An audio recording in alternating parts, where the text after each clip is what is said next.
President Obama brought the G20 summit to Pittsburgh to send a message about regional transformation.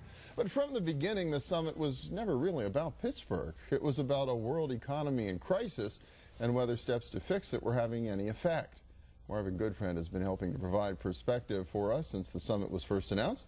Professor of Economics at the Tepper School of Business at Carnegie Mellon, and welcome back. Hi, Bill. Good to be here again. So here we are, 4 months of build-up to 2 days of Pittsburgh kind of being at the center of the globe economically. What do you make of what happened here in Pittsburgh? I think it was a great, optimistic event. Pittsburgh got its story told, and the world is recovering from the recession, and the two things go together. And I think the people who have been following all these things have a good feeling about it all.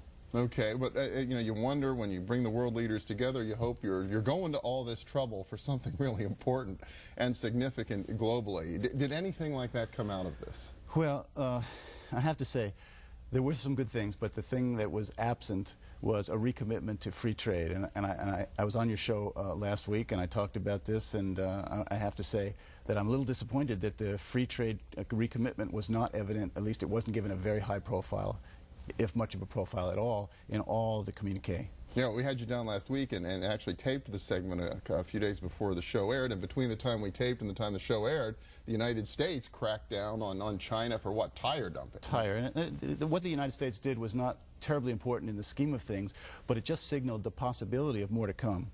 And the story got legs last week, and I've been reading the newspapers all week about this. The Economist, which is a magazine out of England, had a big story on the potential for tariffs to be detrimental to the world economy. The New York Times played this story. And so I was hoping and expecting that the G20 would recommit what they had done at the previous meeting, which was a few months ago, to staunch all the concern about a buildup of potential trade war. And really there was very, very little, if anything, that I could find in the communique that came out yesterday in the G20, and I was disappointed. This is a story in a way that was there because it wasn't there. It was conspicuous by its absence. Interesting. Now, they did say they're going to start doing peer review of each other's economic policies, presumably including trade. Well, presumably, but trade was not given any prominence. One of the things the G20 can do is to recommit at the very highest levels to push back against domestic protectionist sentiment. That's something they can do effectively without much bureaucratic support. And they didn't really give it the prominence it needed. Yeah, we talked about that before, that to some degree it almost takes these world leaders coming together to be able to push back on the domestic sensibilities about this.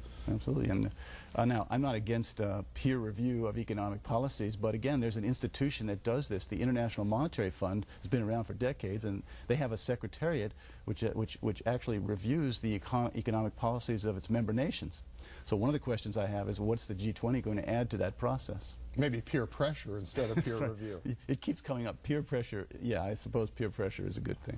Now, the other piece that came out of this, though, is sort of the G20 now having ascended past the G8 and becoming the body that will meet in the future in these big summits instead of all these other Gs we've been hearing about for decades.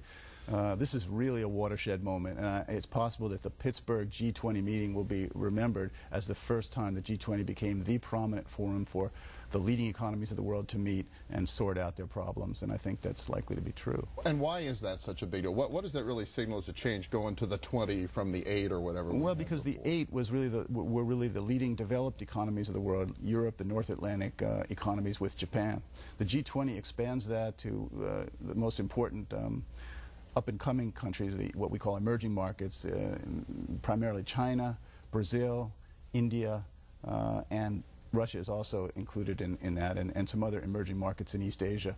And it's very important that we recognize that these economies are becoming critically important for the world economy. It's kind of a sea change in the way we perceive who's driving the global economy. Absolutely. The relative importance of Europe has diminished in favor of Brazil and East Asian economies. And where does all this leave the United States in the middle of it? I think we're still the most important economy, likely to remain so for generations. You know, it's just that the world economies have reconfigured themselves, so to speak, around the United States, and the United States orientation, let's say, to the rest of the world is going to be shifted subtly as a result of the G20 overtaking the G8 as the major focus of world economic interaction and trade. Interesting. Only a few seconds left. So, and where does this put Pittsburgh in the world as a result of what happened here this past week? Well, I think Pittsburgh is telling a story which is critically important, and you know, Pittsburgh transformed itself into a knowledge economy away from an industrial economy, and the world over the next 2 or 3 generations is going to do the same thing. I mean, as I've said in other forums, that the industrial production will become an ever smaller part of world economic output in favor of services, education, digital kind of cyber goods. And Pittsburgh is showing the way on that score, and so I think its story is the right one to tell at this point, because it's a forward-looking story. Great. Well, it was a great week for Pittsburgh. Marvin Goodfriend from the Tepper School at CMU. Thank you so much. Thanks, Bill. Good to be here. And next up, the private sector assessment on the Pittsburgh Summit. Stay with us.